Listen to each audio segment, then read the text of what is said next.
What's going on, everybody? It's your boy Rich. Real Talk with Rich is back in the building. One more again. Man, it is good to see each and every one of you. Welcome, welcome, welcome. Shout out to the Black Comic Lords, Black Superheroes Forever fam. Yeah, we in her one more again. Want to welcome everybody to the show. Hope you guys have had a great weekend. We're getting the week started, so glad you was able to come through. You know, pull up, get you a little drinky drink, cup of water, an adult beverage if you like, or whatever tickles your fancy.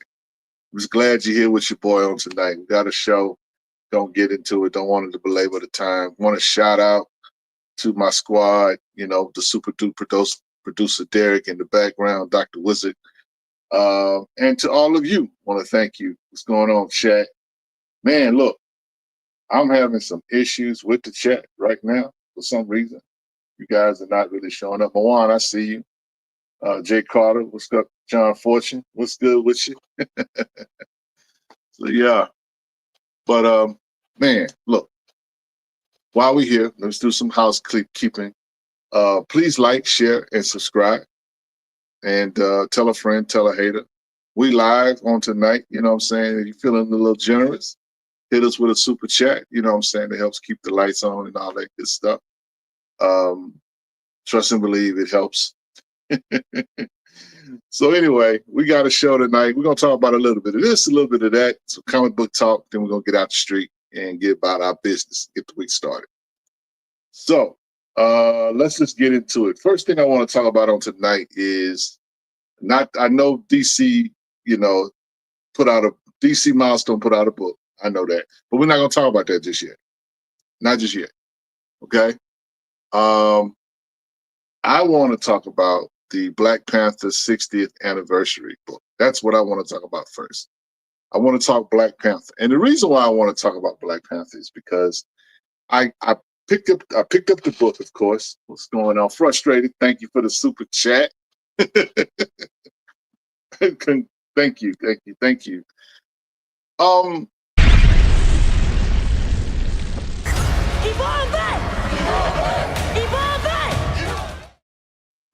Yeah.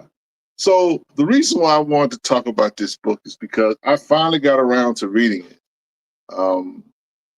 I read a ton of stuff, guys, not just comic books. My brain goes to a lot of different material. And but I finally got around to reading this book. And while it was okay, I will say that I thought it was okay. But I'm gonna be honest with you. This is not 60th anniversary worthy. If I'm gonna be honest with you guys, this was not 60th anniversary worthy. This is a glorified annual. I know there only been like 2 Black Panther annuals in the history of Black Panther. This is the 3rd. Okay, this was just a annual. I don't know why they stuck 60th anniversary on there or whatever. It's not like they were going to sell more books by just putting 60th anniversary on it or whatever. But it was a glorified annual. So for me, it was like, okay, it was cool for what it was. I enjoyed. But if it was, if it was Black Lightning's anniversary, you would have read it a month 3rd. Hey. Sound like you being a hater, Chillman. By the way, the Black Lightning's 50th anniversary is next year, and you Negroes gonna be tired of me talking about it. Because if I'm still here, if the good Lord blesses me to see 2027, you're gonna be sick of your boy talking about Black Lightning. But anyway, back to the shenanigans that is Black Panther. But I just felt like that book, it was okay for what it was. You know what I'm saying? Dope stories in it. I thought the stories were cool. I dug the Black Panther Blue Marvel story. I dug all the stories, actually, you know what I'm saying? I wasn't even tripping. But I got to say that I felt like 60 years, you could have done better, Marvel. I'm just saying. You know what I'm saying? Now, shout out to the Black Panther fans, because Y'all give Marvel the business all the time, and I don't know why. Um, well, I know why, but I'm not going to say why here. But I'm just saying, as someone who loves Black Panther as a comic character, I thought that T'Challa should have gotten more. You know what I'm saying? If it was me, if I was the president or editorial, Marvel editorial, first of all, Black Panther would get a 60th anniversary hardcover. That's number one. I would want a hardcover book to celebrate 60 years of this character. I would put a hardcover book. I would have commentaries from on artists and writers that have written on the story or on the story of T'Challa and the Black Panther. I would have had a writer or a story from each writer of every volume. And yes, that includes John Ridley. Yeah, he got it. He wrote the character. I know y'all don't like him. And Paul has this thing about, he doesn't like it. He don't even say his name, whatever. But he should be in the book because he's a part of the Black Panther mythos. And if nothing else, I would put, like, if somebody was to ask me, well, what story or what issue of Black Panther would I include him in? And it would be easy. That would be issue 3. Issue 3 of the 200th book of Black Panther. John Ridley happens to be the writer on it. He that's the first appearance of Tosin the Wakandan. That should be the issue. Nothing else for that run. But you gotta if you're gonna do it right, then you gotta represent every volume of Black Panther that's done. So I would like to see an issue of each writer that is written on Black Panther, one shots included, and a nice, 150, 200 page book to celebrate that character. It's a big character. That's a character that yielded 1.4 billion at the box office. You know what I'm saying? Do right by the character. Paul said, now you're going too far. Look. Breathe with me. Breathe with me, Black Panther fan. Breathe with me. It's just one story, one issue. You gotta invite him to the party. You can't not invite a guy that was. Anyway, I'm just saying. Back to this. I'm not going down that rabbit hole with y'all tonight. Just look. If you're going to do a book like this, 60th anniversary, it needs to be amazing. Okay, it needs to be something worthwhile for people to go get. I'm just saying. Styles and seriously, where's that cover? I guess you're talking about that. So anyway, for as far as the 60th anniversary issue that Marvel put out for Black History Month, which is weird because I think the real anniversary is in April, I want to say, but they released it early, I guess, for Black History Month, just so what they can say that, oh, we did this for y'all for Black History or whatever, because y'all didn't do nothing else, Marvel. Y'all didn't do nothing else. I mean, I just don't understand. I mean, I would like to think that there are people that work at Marvel that watch our show. And if there are people that watch our show that work at Marvel, I gotta ask you guys the question, why do y'all not like the Black Panther fans? Because y'all stay trolling Black Panther fans. Y'all stay trolling Black Panther fans. And here's another thing too. There are white Black Panther fans. I have yet to meet them, but I like to think that there are a few out there. But most of the people that I know that are Black Panther fans, you know what I'm saying? They Black folks, like people of color. Okay, I'm pretty sure there's a few white Black Panther fans out here. Okay, especially with that thing that Christopher Priest wrote, Ketsuma, or whatever his name, Ketchup, or whatever his name is. But why do y'all do this? Y'all have a loyal, built-in cult following of that character and of T'Challa. Why is it such an issue? I don't understand it. And I guess I never will. And for me, I'm going to be honest with you. I don't expect you guys to do right by the character. I just don't. I just don't have that capacity to have that optimism that y'all will at some point do right by that character. Because y'all been doing craziness with that character for the longest. And, again, that's just my thoughts. Bo Big with the super chat. Thank you, sir. What's good?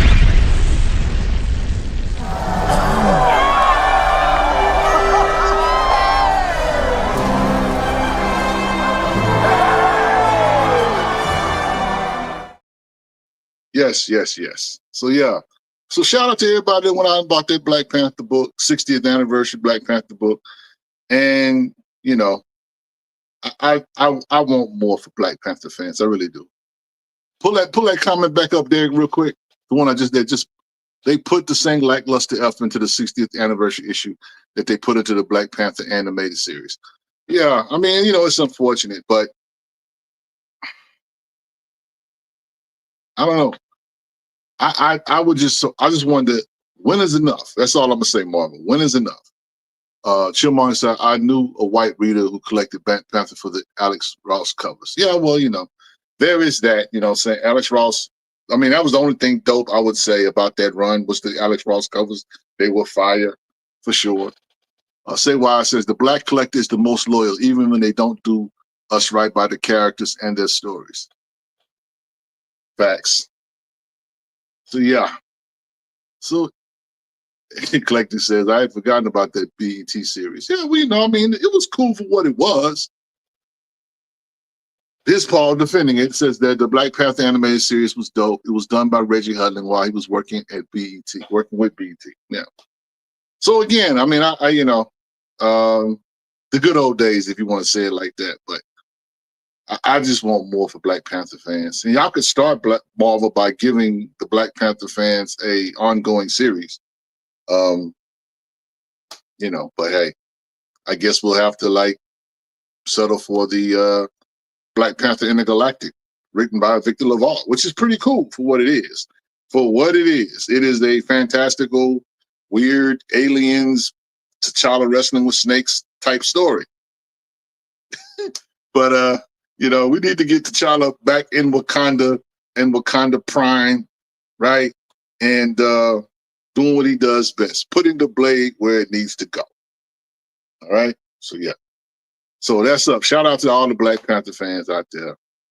We love you. Black Comic Lords love Black Panther fans.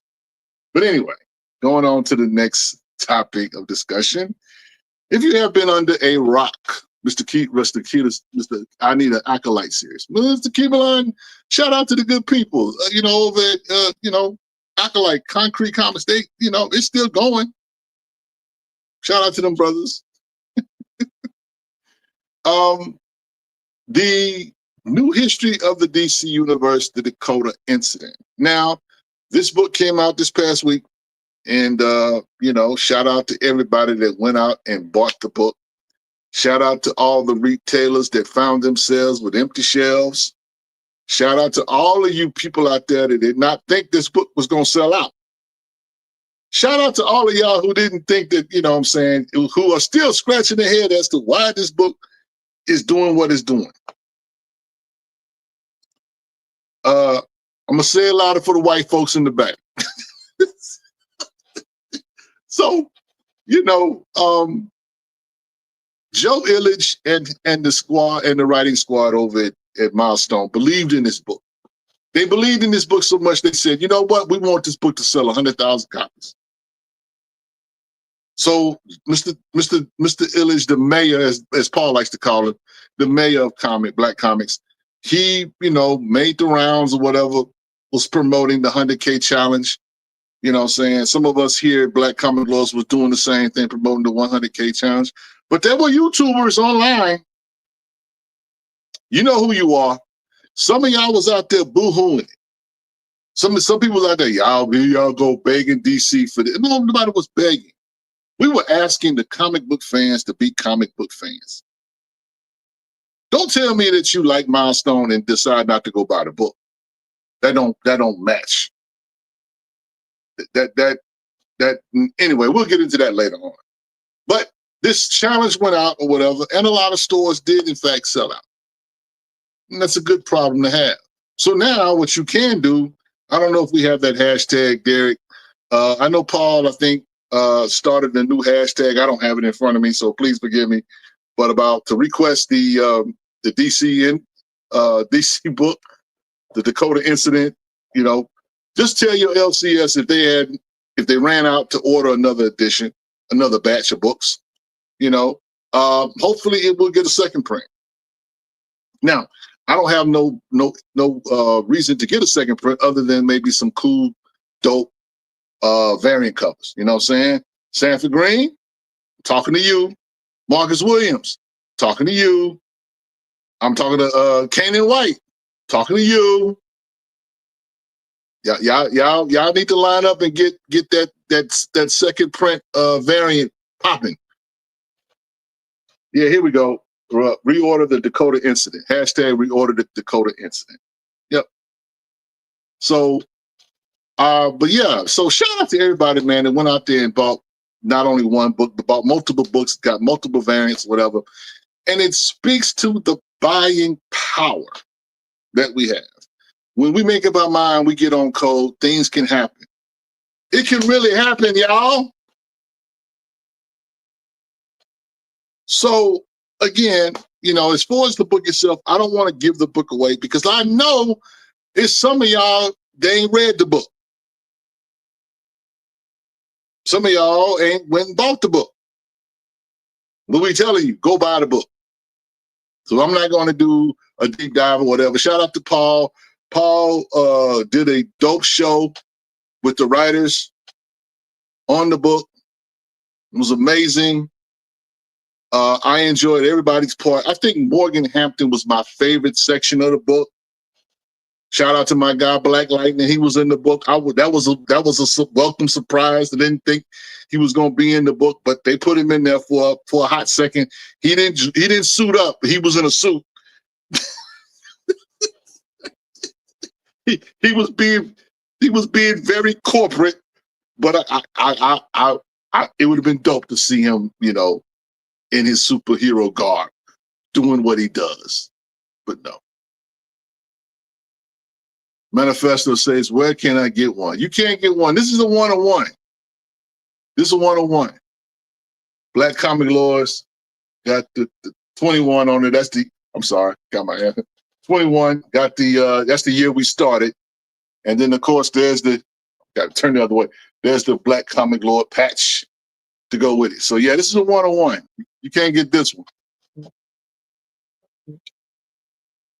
So, anyway, yeah, man. Shout out to everybody that bought the book and enjoyed the book. I thought the writing on the book was solid. There were some plot holes. I'm not going to act as if this book was perfect. It was not. But I have out of 5 stars, I'll give it 4. And the reason why I give it 4 is because clearly they needed more book. This book should have been 60 pages. At least. If this book would have been 60 pages, it would fly off the shelf. Let me tell you why. Because that you could get a complete story. It was great for what it was. I'm gonna be honest. I enjoyed it for what it was, but they could have told a greater and a deeper, detailed story. I know they didn't have enough time.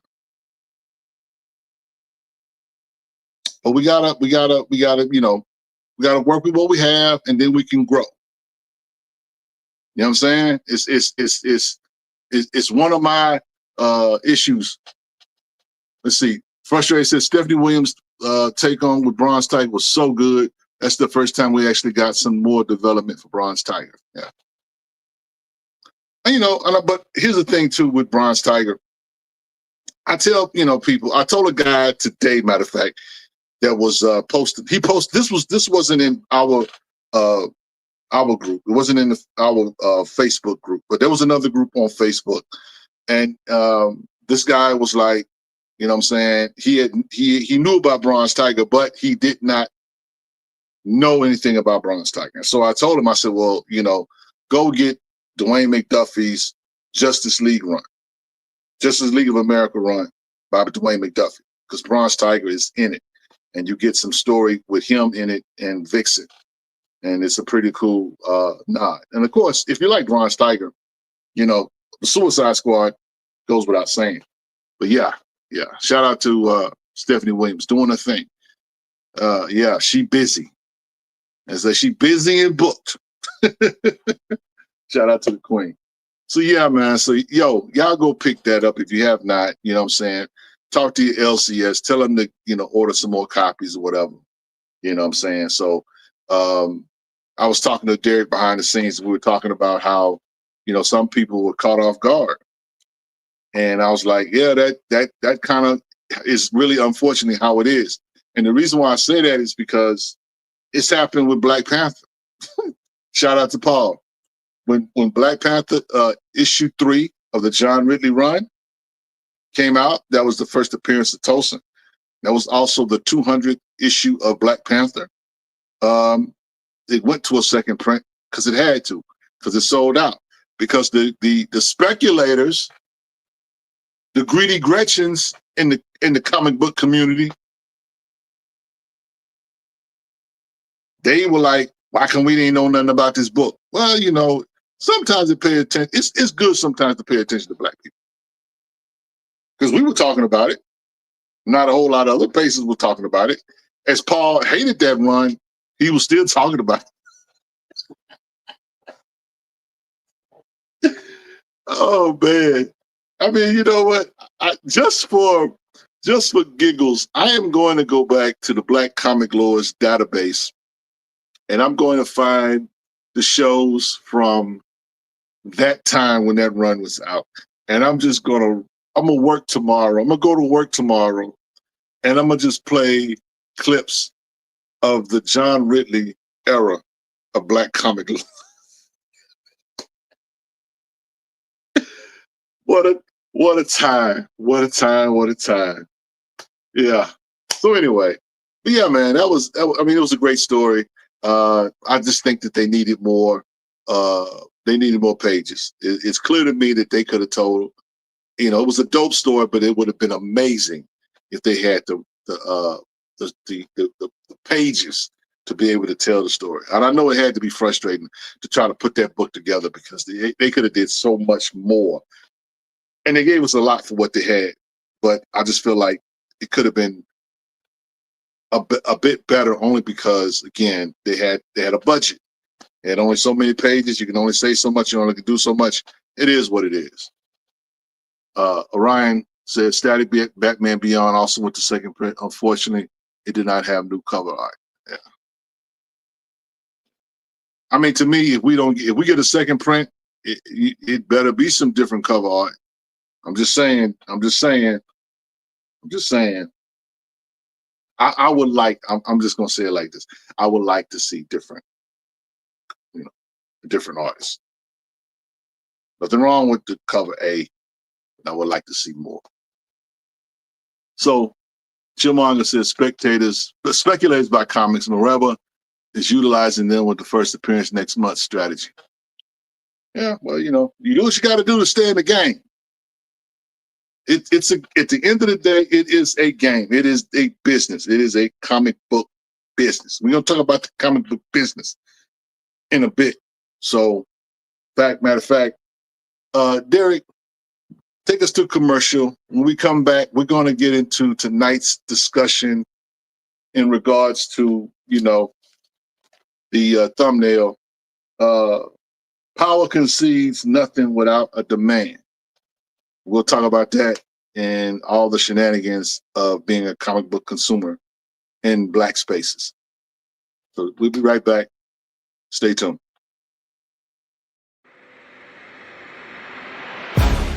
What's up, comic fam? It's your boy Paul with an exclusive look at a dope new section of our blackcomiclords.net website. Head to the site, click on Black Indie Comics for your selection of the dopest Black comics around. And if you're a Black comic creator and you want to be added to the site, send us your link with a copy of your logo so we can add it in there. But be patient. We're getting there. Much respect to all of you.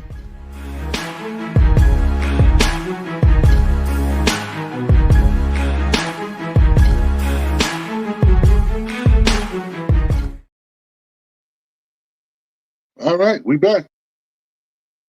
So that was too quick. I was making some notes here. But anyway, yeah. So tonight, guys, you see the thumbnail. Power concedes nothing without a demand. For those who do not know, that is a quote or a excerpt of a quote from Frederick Douglass. Frederick Douglass said this back in 1857. 1857. And I'm going to give you those. I'm not here to give you guys a history lesson. I'm gonna pull the Herschel card. Google it. Okay.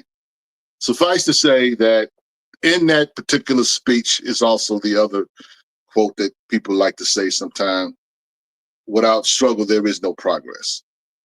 Oh yeah, yeah. So anyway, you know what I mean.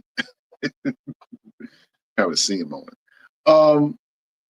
So let's see what. Pull that back up. Cartridge taking his notes. Yes. I ain't as sharp as I used to be. That blade getting dull. When you get older, you got to write stuff down and remember stuff. So anyway, suffice to say though that in the midst of this, 100K challenge, a lot of folk been talking about, going out and getting this book and this, that, and the third. And there's nothing wrong with people, doing content about this kind of thing, right? Except when the weirdos get involved. And weirdos go weirdo. I would just say it like that. Weirdos are going to weirdo. And one of the things I saw on the internet was a guy, making demands of DC in terms of us wanting representation and that kind of thing. And I was listening to the bro, and I was like, I said to myself, like, that's literally putting the cart before the horse in a way. And the reason why I chose this particular quote by Frederick Douglass is that if you want power, you must assume power. You must support those that help deliver that said power that you want, that said representation that you want. You got to deliver on that. Shout out to Brandon Easton. Brandon Easton did a video, I think, yesterday. And Brandon Easton was basically giving us a truth serum as to what happens with these books when they get canceled, or what happens when we don't buy the books. Brandon Easton did an amazing Mr. Miracle book, Shiloh Norman, Source of Freedom. Dope. We talked about it. Matter of fact, we interviewed Brandon about a year ago on our YouTube channel. And even though that was an amazing book, he says we finna get into trouble. Even though that was an amazing book, it didn't sell. It didn't sell. And that's the thing that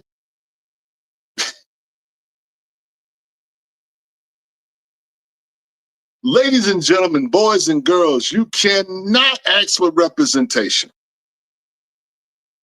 You cannot ask for it and don't act upon it.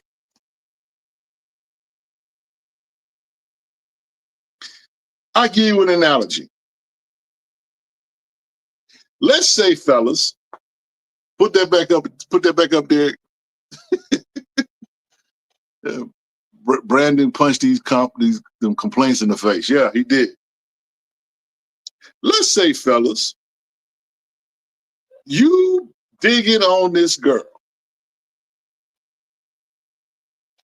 You looking at her every time you see her, you looking at her, you know what I'm saying? You hoping to catch her eye. You hoping to catch her eye. You're hoping that she would just give you some time, the time of day. You really just kind of like, you're going over in your head what you want to say to her. You're going over in your head what, if you get the opportunity, you've already decided, what you're gonna do if she give you a shot. But what happens when she gives you the shot and you don't take it? You've been looking at this girl. She looked good to you. You've been thinking about her. You've been distracted. You've been just wondering what it would like to be with her. And she gives you the shot and you don't take it. And you miss 100% of the shots you don't take. So when people talk about representation, I kind of see it that way. Because, and I know here's when weirdo's weirdo. Well, I'm not a Mr. Miracle guy. I don't even know who Shiloh Norman is. Get a clue, read a book. Learn the history of comics. Learn where you got your fandom from. Learn the history. Learn the history of Marvel Comics. Learn and find out why T'Challa is the Black Panther and why he's the dope character that he is. Learn about Black Lightning and why he's the dope character he is on the DC side. Do the knowledge. Do the knowledge. But you got to start from just saying, you can't get representation and somebody puts it out there for you and the artist or the writer get their heart broke because the folk you were doing it for didn't show up.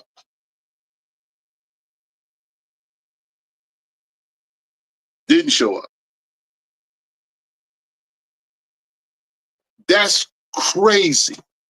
We talking out the side of our neck when it comes to talking about representation. And just keep it a stack. Just say you want your character and nothing else. I can respect that better than you just talking out your mouth about representation and this, that, and the third if you don't care about your character. If all you care about is the child, hey, you know what? I'm with you. Let's go. But don't be talking about representation when you ain't checking for these other books. Don't talk to me about representation when you ain't showing up when it's time to show up. And this is a hobby where you got to have some bread. Got to have some bread to be a comic book collector. Now you could do one or two. You could be economically sound and you can get your books digital.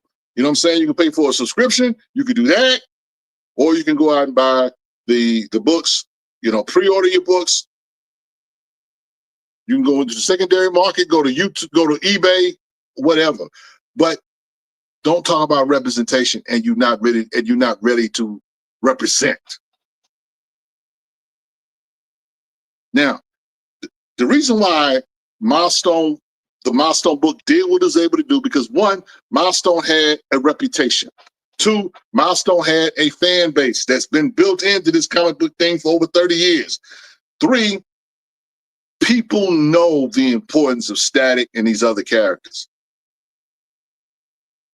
But you got a lot of people in this space that talk a lot of stuff about what they want, but when it's time for them to show up, they don't show up.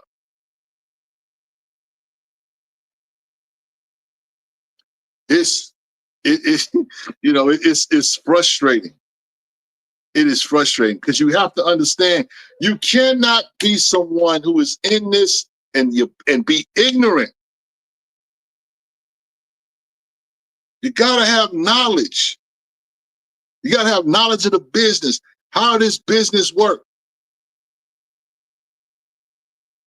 I'm almost at a point where I'm like ready. I'm like, Paul, what we need to do is we need to take Dr. Ewing's clip that we play from time to time, and we just need to run that on a 24-hour loop on our YouTube channel.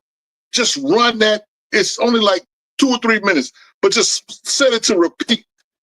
Derek, just put it in a box where when you come to our channel, that's the first thing you're gonna see.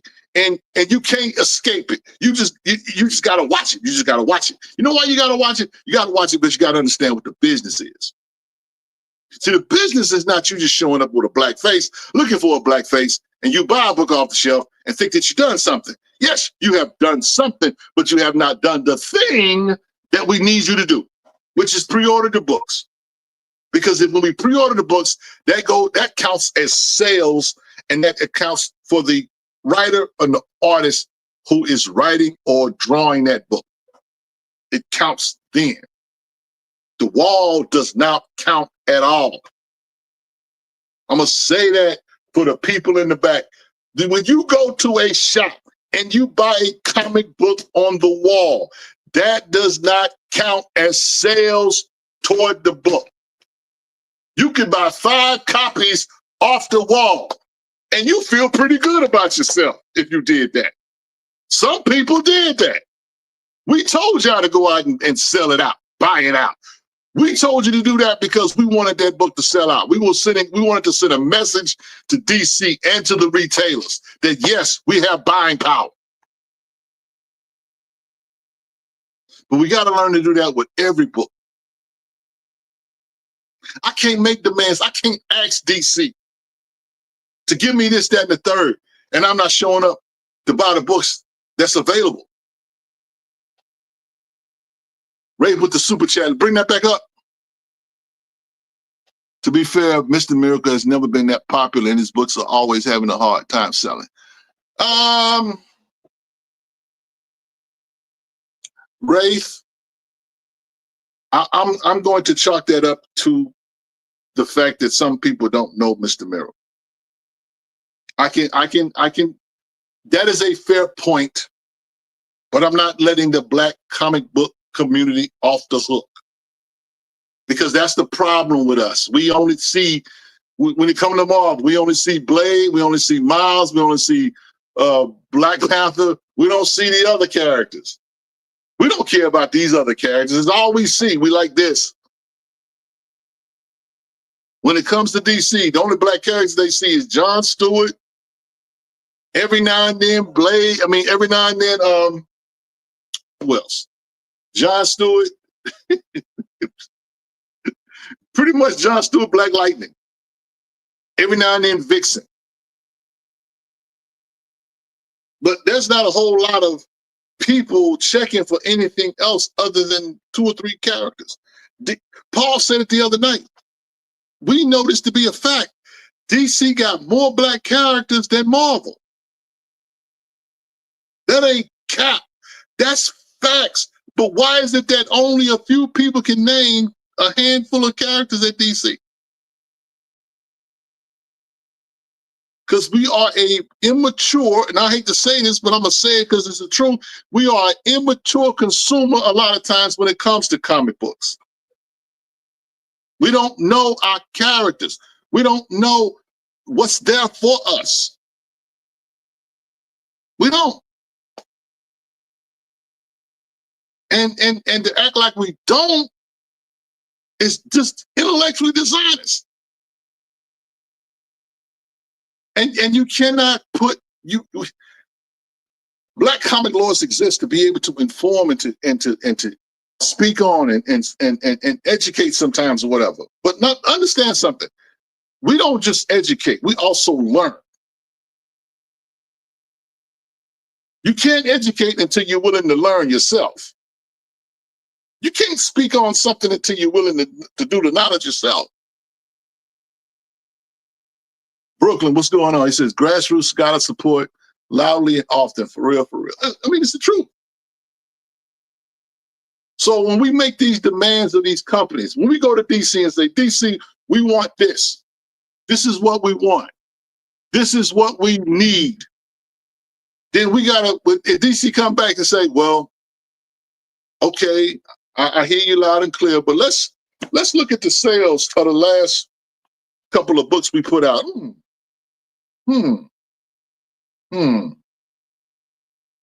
Okay, the first issue that, there was a book out had black characters in it. Okay, when it sold 12,000 first issue. Second issue went down to 9,000. Third issue 3,000. By that time, by the third issue, they like, you know what? Cancel that. We out. That's why most times we can only get mini series now. They're not playing the long game when it comes to, they're not playing the long game when it comes to their own characters. The only characters that get a pass is Batman, Wonder Woman, and Superman. That's it. Everybody else, and Marvel included, miniseries, long-term issue. Because think about it. Spider-Man has been started up twice in, the last 3-4 years. X-Men. X-Men's been getting a number 1 for the last 3-4 years.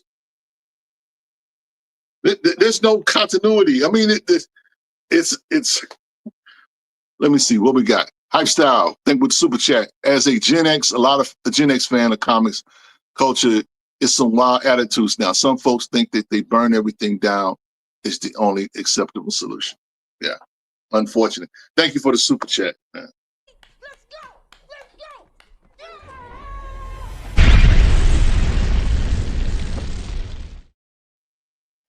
Yeah, and we say that we love these creators and we love what they do and what they provide for us or whatever. We got to show up for them because they get frustrated. Think about it. Think about your job. Think about your job for a second. All right. Now, I don't know what it is you do for a living, but just think about your job. Think about you go to work and you work your tail off. You work 10, 12 hours a day, right? You work your finger to the bone. And yes, at the end of the week, you expect them to get a paycheck, right? But you ought to be able to get something else besides a paycheck. You ought to be able to get something called satisfaction. Now, imagine that you are a creator who basically, when in terms of the big two, work for hire. That means you have to carry your own insurance. There ain't no 401k for you. None of these things. And you're relying on the fandom for support. They got to go to cons, be away from their families. Got to be on the road, shake your hand, talk to you about some stories, all of this stuff. And you're having the time of your life. You're fanning out. Oh, and so I love your stories. I love what you did. Da, da, da, da. And you don't even realize this person right here is just hoping that they can pay their bills by the end of the week.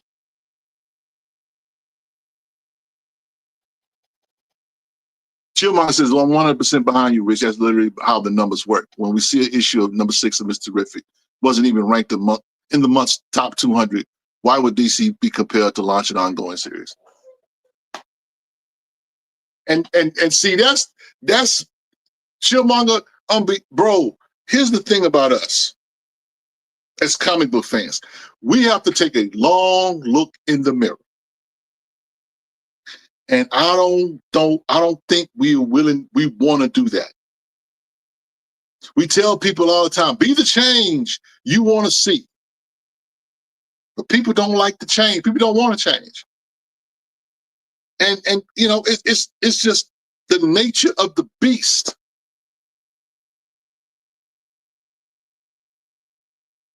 And again, that's the big two. Now, when we talk about indies, independents, or whatever, it's a little different. But it's the same struggle. It's still the same struggle. It's like what Andre 3000 said, about us living from check to check. You and I neck and neck. It might look like I got some money. It might look like I got some, and I'm prospering or whatever. But at the end of the day, we all right there in the same boat together. Comic book creators, comic book artists, consumers, or whatever. They hope that you got some money to some discretionary funds that you can spend money on art or comics or whatever. They hoping that they hoping that you have that so they can be able to have their own discretionary funds. Shout out to all of our artists and creators. Because they go through, man. They go through. And so one of the things that Black Comic Laws is trying to do is be an advocate for not only comic books and comic book characters, but artists as well and writers as well.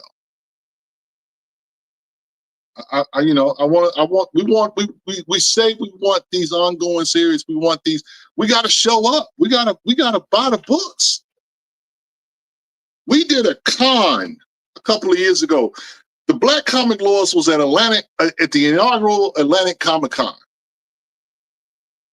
We did a panel. Well, we didn't do the panel. Actually, we sat in on the panel. Me and Paul. I'm not sure if Herschel and Derek was there. I think they may have been working at that time. I know me and Paul were there. But we sat in a panel, and the panel was about women in comics.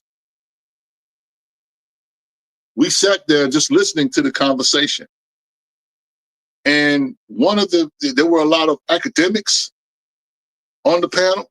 Shout out to Dr. Kiana with it. But there were other artists, but academics on the panel too. And they were talking about the representation of women in the comics or whatever. But when I tell you the Queen, Alita Martinez, changed the atmosphere, everybody was like, rah, rah, rah, rah, rah. Alita Martinez was like, but y'all not buying the books.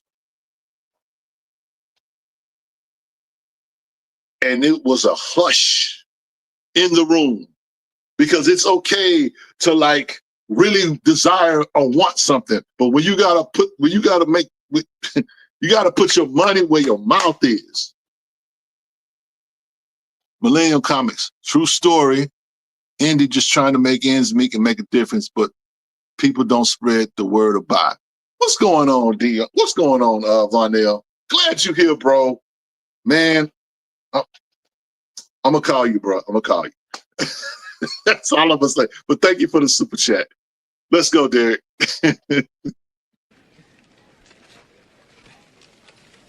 Donation. It's a donation. I thought it was the trash. Don't be hitting on me.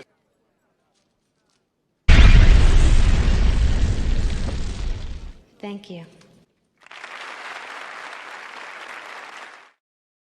Now, since my man is in the chat, I'm gonna go ahead and shout out to Millennial Comics. Millennial Comics, my man Vonell Young, dope creator. Met him at Atlantic Comic Con, matter of fact. But he has a comic book, Delta Dogs, about 7 cousins going to a family reunion and getting down with some superpowers. What's blacker than that? Okay?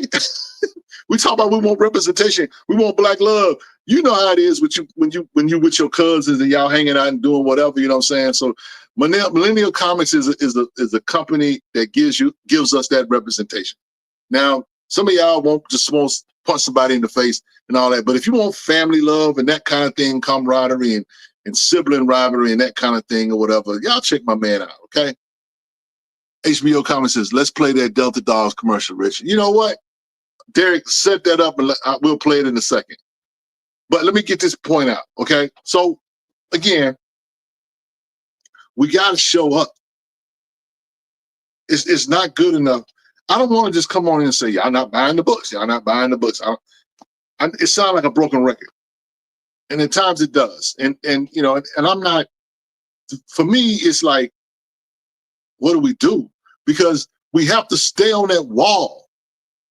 We have to stay on that wall because if we come off that wall, then the community has no advocates. I'm gonna say this to everybody that's in the Black comics or whatever. You know, I'm on a We Are the World tour. I want to piece it up with everybody. Anybody got a problem with Black Comic Laws? I hope we can piece it up and we can work together and we can make some things happen. I'm tired of the dissension. I'm tired of the bickering. I'm tired of the issues that we have. I'm just really, it's all we got is us. This doesn't work without all of us. It doesn't work if the consumer's not on board. Doesn't work if the creators are not on board. Doesn't work if the writers are not on board. We have to be a real community. We can't talk that culture talk. I'm doing this for the culture. And the culture not involved, and the culture's not present. And shout out to the weirdos. I'm gonna let y'all be who y'all are. God bless you. I hope life gets better for you. But for the real ones among us or whatever, we got to do better. And this book, the DC book, the Dakota incident, that shows us that when we make up our mind to do something, we can accomplish. We got to stand together. That's right. That's right. Frustrated. We got to lock arms. We really, if we want to push this thing to the next level, and that's for the big two. Because here's the thing, and we said it's a crazy saying, but there's a lot of truth in it. A rising tide lifts all boats. So for the independents out there, if people can get on board with the big two, whatever, then you got to know that you're gonna sell some books along the way as well. And a lot of times people say, well, we're not doing enough. And guess what? We can't be all things to all men for all seasons, okay? We can do what we can while we're here, what we can. We're all folk that's married, got children, got businesses. We can't prop everything 24/7. But this is the biggest problem with the pre-order process. People don't want to risk ordering a book and it ends up not being well written or the art doesn't match the cover. That's why they wait for the shelves to cop. Well, guess what? Risk reward, it is what it is. Listen, I'm gonna tell you something. As a collector, I know that probably 75 to 80% of my comic books are not worth a dime. It's the truth. I buy a lot of comic books. A lot of us in here buy a lot of comic books. A lot of us know that our comic books are not worth a penny. That's the nature of the business today. Now, we have some books that have a little value to them or whatever, and you have to keep them in good conditions so they grow over value with that in time. But that's a risk. That's part of the risk reward. I get it. I really do. You may not want you pre-order. I mean, let's talk about it. Black Panther, John Ridley's run. We pre-ordered that book, didn't we, Paul?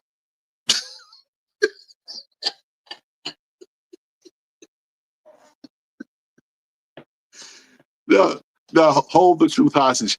As a comic book publisher, the main issue is pricing, production, promotion. 10, 25 for digital, 15 to 50 for a single comic book issue. That's what's destroying the black indie. Well, I'm gonna say this about that. Y'all ain't gonna like it, but I'm gonna say it. I will say this. Say what you want about Eric July, his politics, the cost of his books. But what you can't say nothing about Eric July is that you don't get a full volume of story when you buy his books. His books might go for like 35, 40 bucks, right? But you get a whole volume of story. When you're paying $3.99, $4.99, $5.99 for a floppy, and it takes like 5 to 6 floppies to get a full volume of story. I wrestle with that because that's just the nature of the beast in the industry.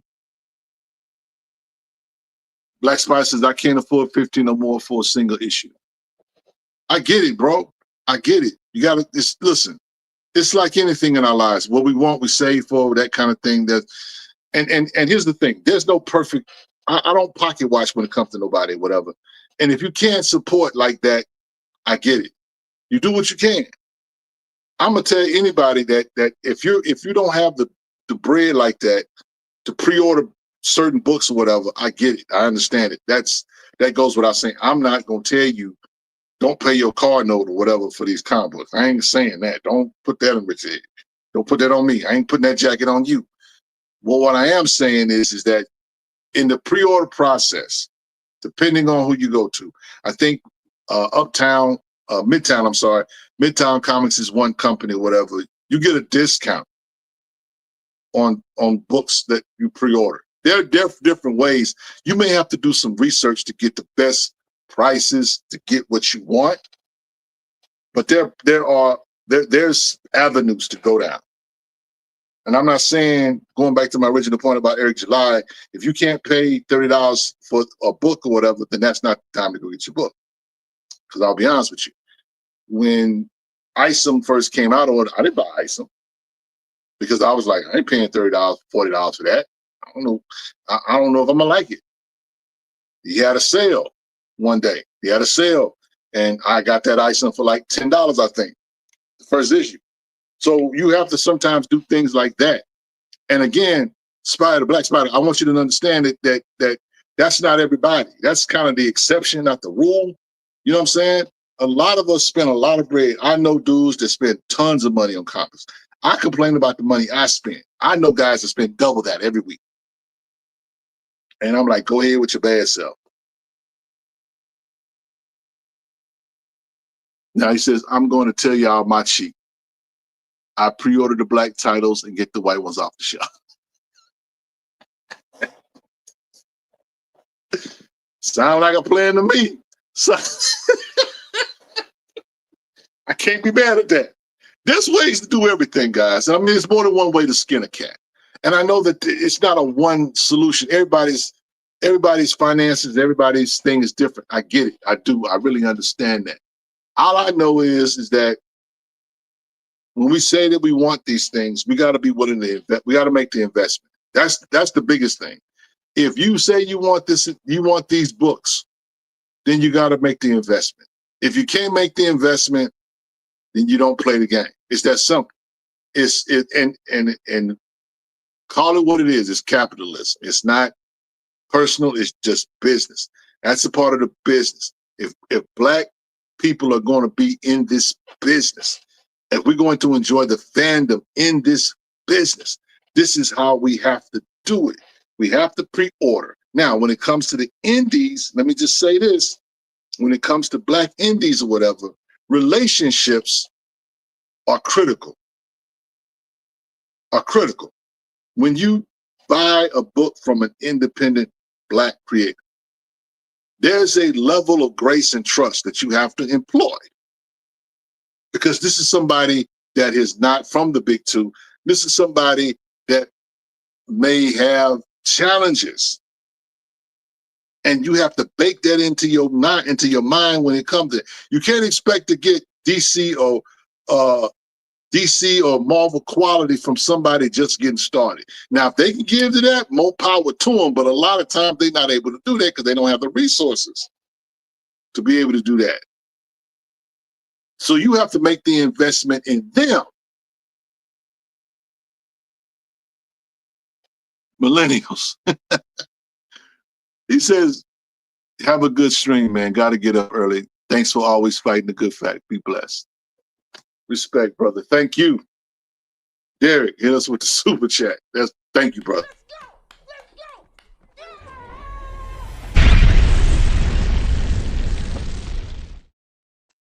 Yeah.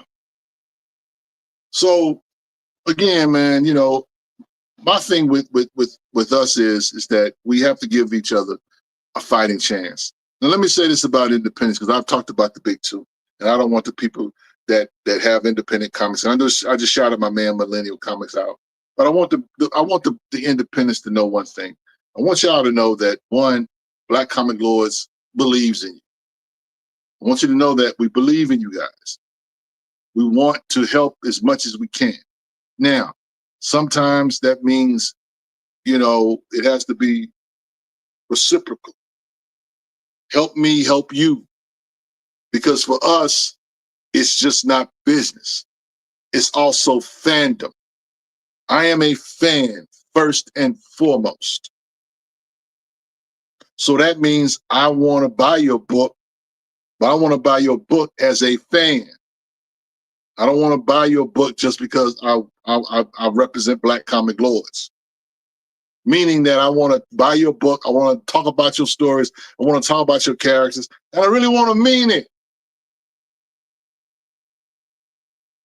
I don't want to do this out of necessarily obligation. I want to really connect with your characters.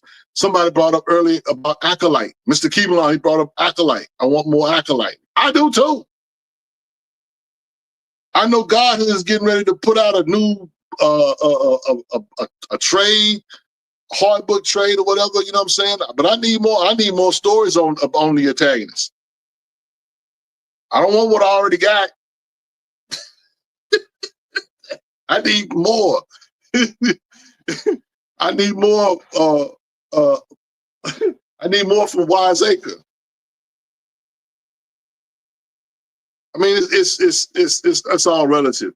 And so I'm saying this to say that if we pull for each other, we can help each other.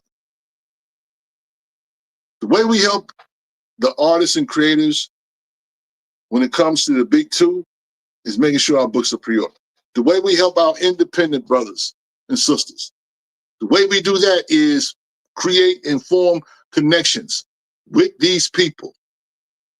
Be real fans. Buy their books.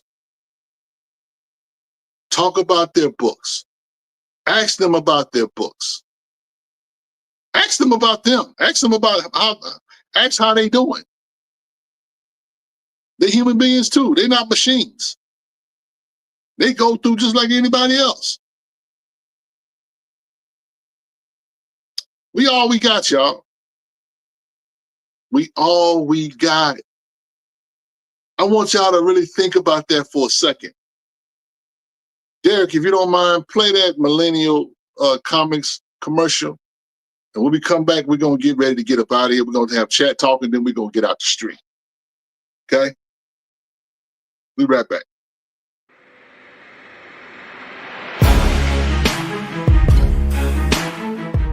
Where's our black real estate in comics? What do I mean? Let's check out Black Panther.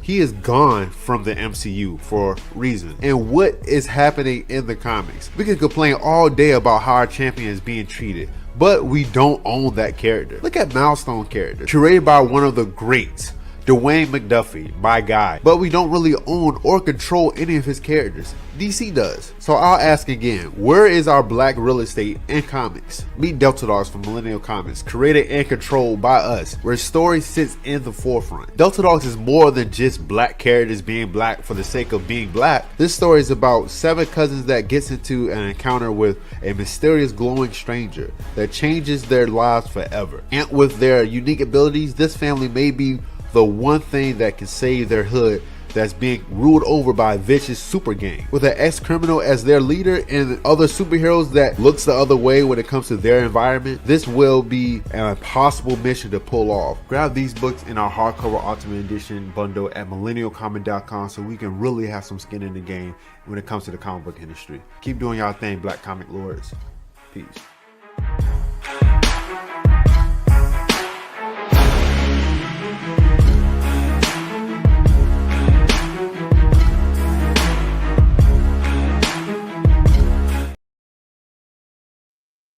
Shout out to my man, Varnell Young. And Varnell's been doing this a while, guys. He has over, at this point, I think over 24, 25 issues of his comic. He's got his books and his collections in hardback volumes.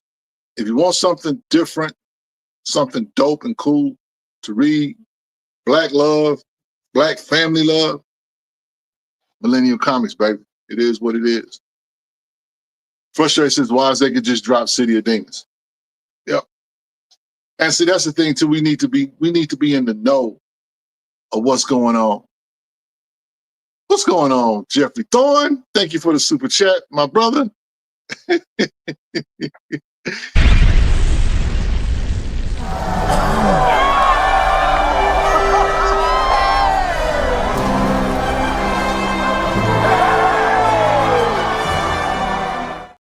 Yes. As always, it's always good to see Jeffrey Thorne in the building.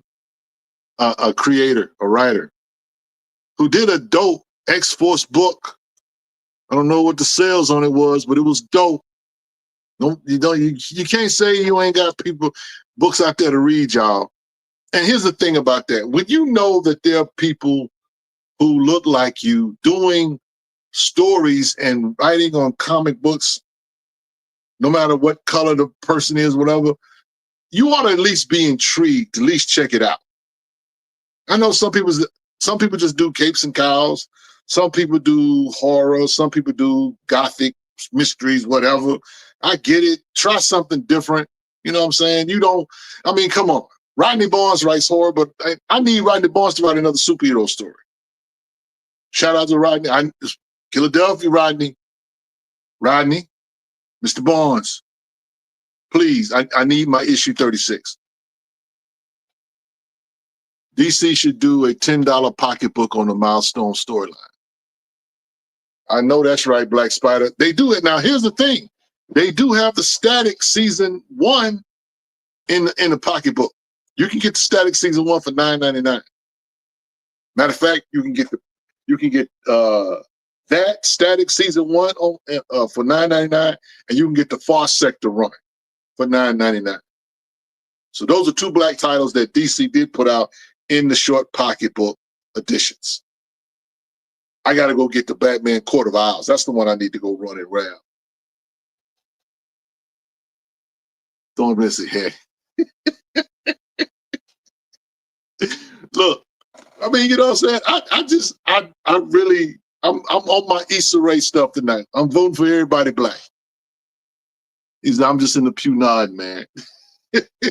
We got to support one another. We really do. We can't just say, I want this, I want that, I want Black cred. Man, they there. They hidden figures. But we can't be lazy. This is a hobby. Let me say this about hobbies, okay? Now, there are people in our hobby that are next level with their hobby.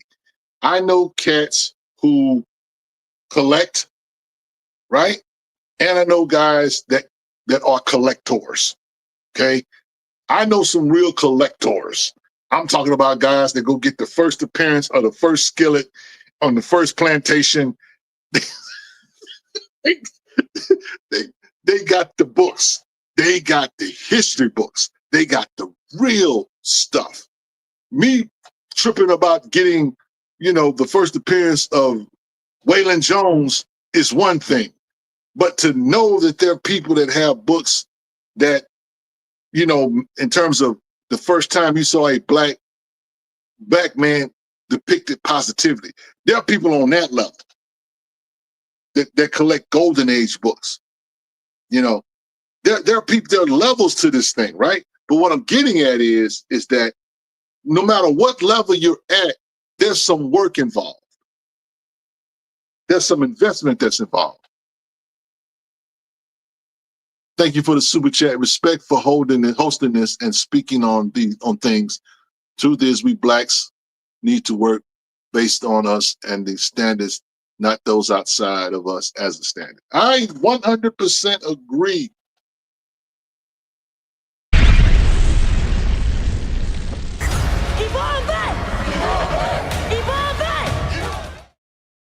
It's like herding cats, trying to bring us together. Because I'm gonna be honest, in these YouTube streets, there are people that don't like me, that don't like you, that don't like them. It's a lot of that in these, and we can't unite. Everybody knows about the drama that took place the last couple of weeks or so, whatever. I'm not here to talk about that or anything like that. But what I will say about all of that is that at the end of the day, the one word that I think got lost in that was respect. And some people, while trying to be respectful, wind up being disrespectful. This is not everybody, but I'm just saying there were people, because I'm going to tell you something. The two main parties, there were really no issues. But when everybody was weighing in, dogpiling, I'm talking about the disrespect was coming from them. And it's like, okay. We didn't say nothing because you know what? That ain't our fight. Our fight is with Marvel or Disney or Warner Brothers and the dominant society. That's our fight. We gotta decide what hill we're gonna stand on and stay on that hill. Don't get down into the fray. No, we got bigger fish to fry. Jedi Mind says, peace, Rich, new subscriber here, sir. Thank you and your team for using this beautiful platform to promote Black indie creators. Thank you. Appreciate that. You know, and I want the Black indie creators to understand something, that myself personally, I love these guys. Love these guys. I don't interact with a whole lot of different creators, but I've got real love for them. I know their stories. I know their books. I know, but I got real love for them. And they don't need to be my best friend for me to have love for them. You know what I'm saying? But at the same time, it's like, it's got to be reciprocal. You know what I'm saying? I show you love, you show me love. Show Black Comic Lords love. We here for y'all. Paul says it all the time. Black Comic Lords, we got you.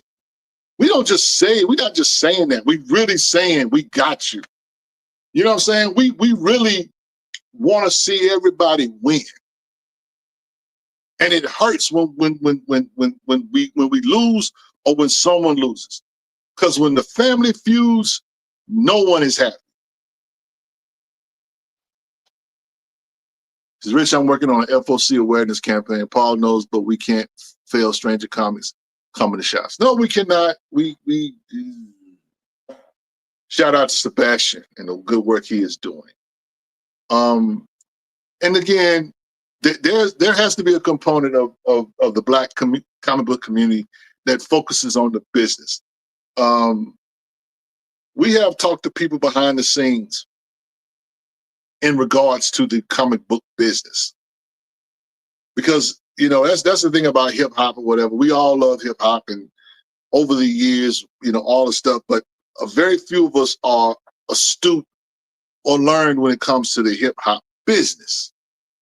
We love comics, but a lot of us are not astute when it comes to the comic book business. And we need to change that. And so shout out to you, Chillmonger, for working on that. You know what I'm saying? Because we need that. We need awareness. The people that are going to buy these books and try to, you know, because I'm going to tell you something. It's one thing for me to be aware. It's one thing for Chillmonger to be aware. But I need the cat that's going on his phone and says, you know what? I want to buy a Black comic book. Where do I start? Who do I talk to? Where do I go? What do I collect? We got to be able to answer that. We can't just say collect what you love. Well, what if they don't know what they love? We need mentorship. We need to be mentored. We need each other. That's all we got is each other, y'all. For real, for real. We need each other. We need each other. H&H Comics says, be sure to pre-order The Untamed from your local comic shop. Be sure to make sure they know there's a movie on the way. Yeah, do that. Don't tell them too loud because they'll try to raise the price of the book. You know, there is that to continue with as well. And we're going to probably do a show at some point, or I'm going to do a show some point talking about the comic book shops. Because God bless you if you own a comic book shop. And God bless you if you're doing right by the people. And God bless you if you're trying to hurt the people, because I'm going to expose it. I've been to a shop or two. I know some of the stuff that these jokers pull, especially when it comes to our stuff, and especially when it comes to, you know, us having to pay more for our books. Yep. We're gonna talk about it. You do it, we're gonna talk about it. So anyway, that's all I got for now. We're gonna do a little bit of chat talk and we're gonna get out of here, man. So what you guys reading, what you want to talk about, what's been going on. You know what I'm saying? I've been reading, shout out to Stephanie Williams. I just finished reading the last issue of Temporal. I enjoyed Temporal. Temporal was a fun read. You know, if you're someone that likes time traveling type things, but you let's be chill. And what I mean by that is, if this ain't Temporal is like a fun comic book, time travel book, you know. But if you're looking for deep scientific, it's some of that in there though. She incorporates a little bit of that in there. But I'm just saying, it's not for the heavy. It's not a heavy read. It's a very light read, but it's got some heavy elements in it. But it's a fun read overall. I think you will enjoy Temporal. I think it just finished. Issue number 5 was great. The whole issue, whole run was great. In fact, I thought about posting up. There's a panel that Stephanie Williams writes where she's talking about what it takes to create this goal that that this corporation had. And I thought about it and I said, you know what, that's something that the comic book industry, the community needs to hear. Because it takes all of us. It takes a collective effort. You know, everybody has to be kind of buy in to make it work. William Jolly Bay, hey, what's up? Salute, Brother Rich. Where can I order the DC Milestone book? You can go to Midtown, Midtown Comics online. You can go into one of your local comic shops. If you're trying to just get it online, you know, there's a number of shops you can go to. You can Google the Comic Den. It's a black shop out in LA, I want to say. Shout out to Moan. You know, Moan. I saw you, Moan. You was hanging out with Dennis Cowan and company. You can probably go to, I know, shout out to Chocolate, part of our squad. Bulletproof Comics is probably somewhere where you can go to order it or whatever. But you can just Google it and you know the book, where to find it. You can in all your comic book shows. I don't know if there's a comic shop near you, but it's in stores, and so it might be sold out. That's why we're asking people to request a reorder, another order for the book to come out. So we probably will get a second print. We'll see. But yeah. Ryan asked, did you check out the Star Trek book with O'Hara? No, I did check out the Star Trek book, Threads of Destiny, with Stephanie Williams about Lieutenant Uhura. I guess you mean Uhura, not O'Hara. That's Uhura. I did. I enjoyed the book for what it was. I thought the art was okay. But I enjoyed Stephanie's writing on it, so definitely it's something good for the collection. Unfortunately, I wasn't able to get the cover I wanted. I wanted Nichelle Nichols. I wanted the Nichelle Nichols cover, but it was sold out. So I wound up having to get. I didn't pre-order it because it's a Star Trek book. I'm not big on Star Trek books. Paul will tell you that. I always mess with Paul, the troll Paul behind Star Trek, because I always say Star Trek, Star Wars. Same difference. It upsets him. Sorry, not a Trekkie. Yeah. I mean, you know what I'm saying? It's all good. You're not alone, bro. You know what I'm saying? I grew up watching Star Trek, you know what I'm saying? But as far as the comics, I have a very select few Star Trek comics. I have comics with Lieutenant Uhura stories in it. I have Deep Space Nine comics, because my favorite franchise of the Star Trek franchise, Deep Space Nine was my favorite, and that was because of Avery Brooks playing Lieutenant Sisko. You know, but other than that, I have no use. But I do have the Star Trek book that's all Klingon. So I do have that as well. Smooth Approach. What's up? He says, with the pending sale of Warner Discovery to the Ellisons, how would it affect DC Comics? No telling. And Smooth Approach. Why you got me doing this? I got to get out of here, bro. I will be here another hour talking about this. But look, the word is out. DC is going to be very bright. Very bright. Matter of fact, very bright. Matter of fact, this is called it what it. Very white for the upcoming for the upcoming foreseeable future. There are no black titles on the list. No black characters on the list. DC is going to be very pale for the foreseeable future. So what I'm saying, Smooth Approach, is that the sale is not going to affect DC when it comes to us. Because they gutted DC when they had the last buyout.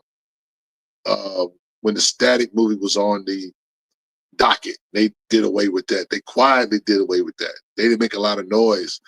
I think that people are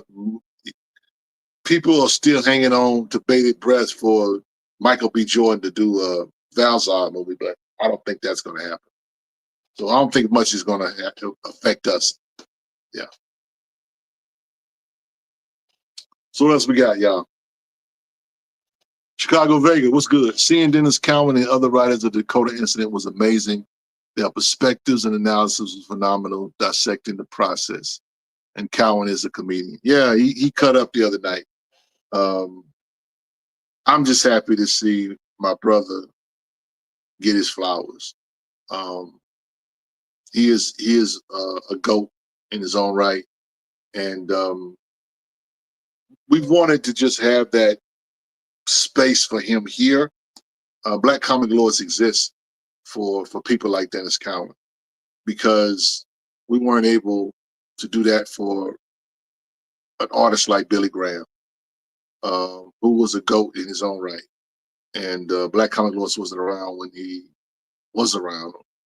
But if he had been still here, and we try to still uplift Billy Graham to this day, but, you know, when we think about artists like Billy Graham, or another one that we just lost a couple years ago, M.D. Bright,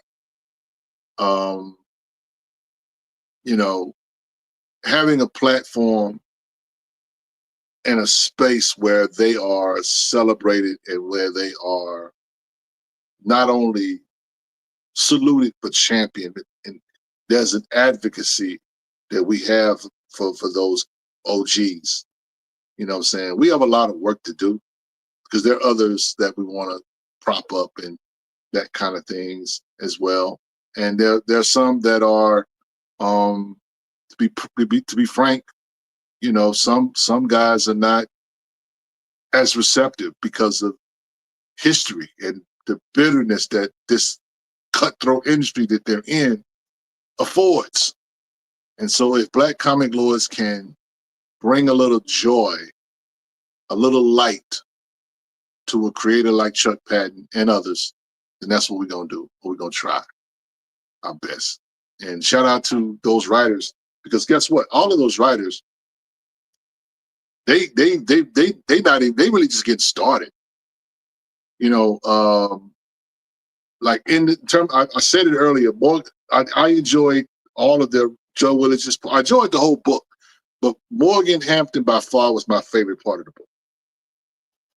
And, you know, Morgan, he did I think it was the Cyborg. He did a Cyborg run that I felt like ended too early. But, you know, it is what it is. So we'll see. Now, Frustrated says, we need to talk about how the history of the DC universe was stolen from John Ridley and Mark Waid. And Mark Waid is being praised. Remember, John Ridley did write the other side of the DC universe. Well, you know what? That's Frustrated. I'm a John Ridley fan. I didn't like what he did with T'Challa. I did not like what he did with T'Challa. But I am a John Ridley fan. And his other side of the other side of DC Universe, I love that run. For those of you who don't know, you ought to go. If you have not got it, you have not read it, I'm gonna make a recommendation. Shout out to Frustrated. Go get the run. It's like 5 issues. The Other History of the DC Universe by John Ridley. He has a issue with Black Lightning. He has an issue with the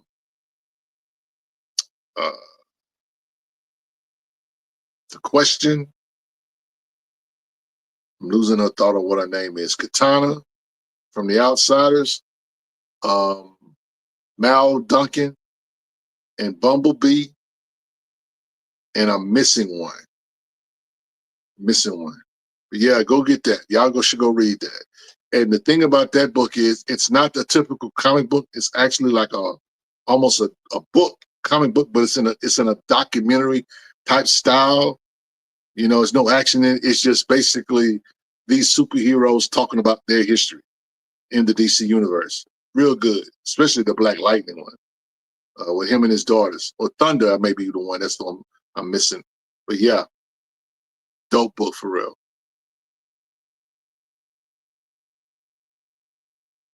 So, yo, look, we're going to go ahead and get out of here, man. I want to thank y'all for hanging out with your boy on tonight. You know what I'm saying? I had fun with this.